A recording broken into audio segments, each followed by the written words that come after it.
नमस्कार, सुषमाज रेसिपीजमध्ये आज मी तुम्हाला मोदकं फ्राय करून दाखवणार आहे। तर ही मच्छी घेतलेली आहे, मोदकं म्हणतात आमच्याकडे ह्याला। तर साफ करून घेतलेली आहे। हळद, आगरी मसाला, आलं लसूण मिरची कोथिंबीरीचं वाटण, अर्धा लिंबू लागणार आहे, थोडं तांदळाचं पीठ आणि मीठ आणि तळण्यासाठी तेल। आता आपण तांदळाचं पीठ यासाठी घेतो की ही मच्छी तव्याला चिटकायला नको, कारण की ही छोटी साईज आहे आणि तांदळाचं पीठ लावलं ना की मस्त कुरकुरीत होते एकदम। तर शक्यतो तांदळाचं पीठ घालाच तुम्ही ह्या मच्छी फ्राय करताना। चला तर आपण आता ह्या मोदकांना मसाले लावून घेऊया। आगरी मसाला, हळद, मीठ आणि हो, याआधी मी आपल्या YouTube चॅनलवर आगरी मसाल्या संदर्भात पोस्ट टाकली होती। तर अजून तुम्हाला जर ऑर्डर करायचे असतील तर तुम्ही आगरी मसाला आपल्याकडे ऑर्डर करू शकता।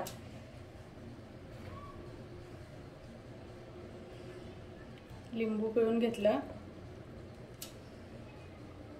आलं लसूण पेस्ट आणि तांदळाचं पीठ।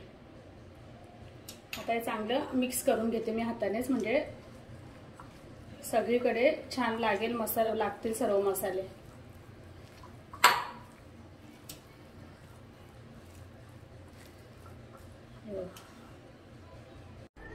किंवा मसाले लावल्यानंतर मी 5-10 मिनिटं हे असंच ठेवलं होतं आणि आता तेल गरम करून आपल्याला हे फ्राय करून घ्यायचंय। तर आता मी एक एक ह्यामध्ये असे सोडून घेते। तेल गरम झाल्यानंतर गॅसची फ्लेम लो टू मीडियम करायची आणि मस्त एका बाजूने कुरकुरीत फ्राय करून घ्यायचे आहेत आणि मग उलटायचे आहेत।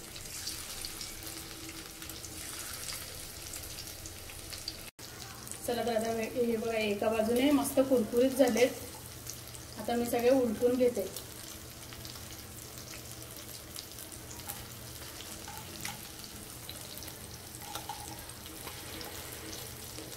खायला अतिशय चविष्ट लागते ही मच्छी, छोटी असते पण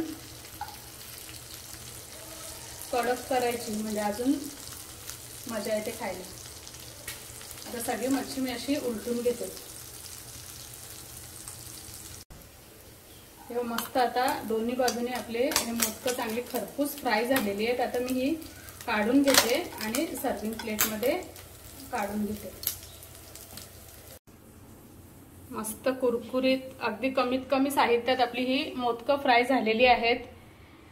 कशी वाटली तुम्हाला ही रेसिपी नक्की कमेंट मध्ये कळवा आणि चॅनलवरती नवीन असाल तर प्लीज सबस्क्राइब करा। रेसिपीला जास्तीत जास्त लाईक करा, शेअर करा। धन्यवाद।